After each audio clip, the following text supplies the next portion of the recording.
വടക്കേ ഇന്ത്യയിലെ വിനാശകരമായ പേമാരി, യൂറോപ്പിലെയും ചൈനയിലെയും കൊടും ചൂട്, അമേരിക്കയിലെയും ജപ്പാനിലെയും കനത്ത മഴയും വെള്ളപ്പൊക്കവും, ലോകത്തെങ്ങു നിന്നും പ്രകൃതി ദുരന്തങ്ങൾ വാർത്തകളായി ദിവസവും നമ്മളെ തേടിയെത്തുകയാണ്. ഇത്തരം സംഭവങ്ങൾ ഒരു ദശാബ്ദം മുൻപ് നമുക്ക് അത്ഭുതമായിരുന്നുവെങ്കിൽ ഇന്നത് നിത്യജീവിതത്തിന്റെ ഭാഗമായി അംഗീകരിക്കപ്പെട്ടു കഴിഞ്ഞു. പ്രകൃതി ദുരന്തങ്ങളുടെ കാര്യത്തിൽ കേരളവും പിന്നിലല്ല. ഇപ്പോൾ വയനാട്ടിലെ മുണ്ടക്കയിലുണ്ടായ ഉരുൾപൊട്ടലിൽ പൊലിഞ്ഞത് നിരവധി ജീവനുകളാണ്. മിനിറ്റുകൾ കഴിയും തോറും മരണസംഖ്യ കൂടിക്കൂടി വരികയാണ്. പ്രകൃതി ദുരന്തങ്ങളുടെ ആഘാതം തുറന്നു കാണിക്കുന്ന നിരവധി സിനിമകൾ പല ഭാഷകളിലായി പുറത്തിറങ്ങിയിട്ടുണ്ട്. പ്രളയം, ഉരുൾപൊട്ടൽ, ഭൂകമ്പം, സുനാമി, വരൾച്ച തുടങ്ങി നിരവധി സംഭവങ്ങളാണ് പല സിനിമകളുടെയും പ്രമേയമായത്. ഇവയ്ക്ക് കാഴ്ചക്കാരും ഏറെയാണ്. കാരണം ആ ദുരന്തങ്ങളെല്ലാം നമ്മൾ അനുഭവിച്ചതാണ്. ഇത്തരം സിനിമകൾ ചിലപ്പോൾ ദിവസങ്ങളോളം പ്രേക്ഷകരെ അസ്വസ്ഥരാക്കാറുണ്ട്. പ്രകൃതി ദുരന്തങ്ങളുടെ ഹൃദയഭേദകമായ കാഴ്ചകൾ പ്രമേയമാക്കിയ സമീപകാലത്ത് പുറത്തിറങ്ങിയ ചില സിനിമകളെ ഒന്ന് പരിചയപ്പെട്ടാലോ? 2018.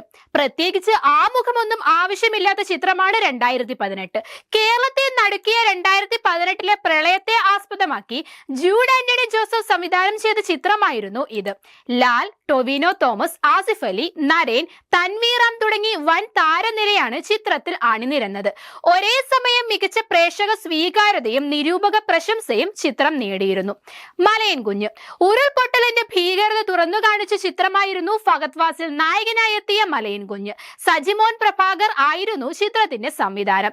രജിഷ വിജയൻ, ഇന്ദ്രൻസ്, ജാഫർ ഇടുക്കി തുടങ്ങിയവരും ചിത്രത്തിൽ പ്രധാന വേഷത്തിൽ എത്തിയിരുന്നു. മണ്ണിനും പാറകൾക്കുമിടയിൽ അകപ്പെട്ടു പോകുന്ന മനുഷ്യരുടെ നിസ്സഹായ അവസ്ഥയും ചിത്രം തുറന്നു കാണിച്ചു. കേദാർനാഥ് അന്തരിച്ച നടൻ സുശാന്ത് സിംഗ് രാജ്പുത്തും സാറ അലി ഖാനും പ്രധാന വേഷങ്ങളിൽ എത്തിയ ചിത്രമായിരുന്നു കേദാർനാഥ്. ഒരു റൊമാന്റിക് ചിത്രമായാണ് കേദാർനാഥ് എത്തിയത് എങ്കിലും 2013 ഉത്തരാഖണ്ഡിലുണ്ടായ പ്രളയത്തെ ആസ്പദമാക്കിയാണ് സിനിമ ഒരുക്കിയിരുന്നത്. വെള്ളപ്പൊക്കത്തിന്റെ അനന്തരഫലങ്ങളും നാശനഷ്ടങ്ങളും എല്ലാം ചിത്രം പ്രേക്ഷകർക്ക് മുന്നിൽ അവതരിപ്പിച്ചു. അഭിഷേക് കപൂർ ആയിരുന്നു ചിത്രത്തിന്റെ സംവിധായകൻ. കായൽ പ്രഭു സോളമൻ സംവിധാനം ചെയ്ത് 2014 പുറത്തിറങ്ങിയ ചിത്രമായിരുന്നു കായൽ. കായൽ വഴി ആരോൺ പ്രഭു തുടങ്ങിയവരായിരുന്നു ചിത്രത്തിലെ പ്രധാന വേഷങ്ങളിൽ എത്തിയത്. ഒരു റൊമാന്റിക് ചിത്രമായാണ് കായൽ തിയേറ്ററുകളിൽ എത്തിയത്. 2004 തമിഴ്നാട്, ശ്രീലങ്ക, കേരള തീരത്ത് ആഞ്ഞടിച്ച സുനാമിയുടെ പശ്ചാത്തലത്തിലാണ് സിനിമ ഒരുക്കിയിരിക്കുന്നത്. എന്നാൽ സുനാമി തിരമാലകൾ തീരത്തെ വിഴുങ്ങിയതിന്റെ ആഴവും വ്യാപ്തിയും സ്ക്രീനുകളിൽ കൊണ്ടുവരുന്നതിൽ സംവിധായകൻ പരാജയപ്പെട്ടു. കൈപ്പോശെ 3 സുഹൃത്തുക്കളുടെ കഥ പറഞ്ഞ ചിത്രമാണ് കൈപ്പോശെ. സുശാന്ത് സിംഗ് രാജ്പുത്, രാജ്കുമാർ റാവു, അമിത് എന്നിവരായിരുന്നു ചിത്രത്തിലെ പ്രധാന വേഷങ്ങളിൽ എത്തിയത്.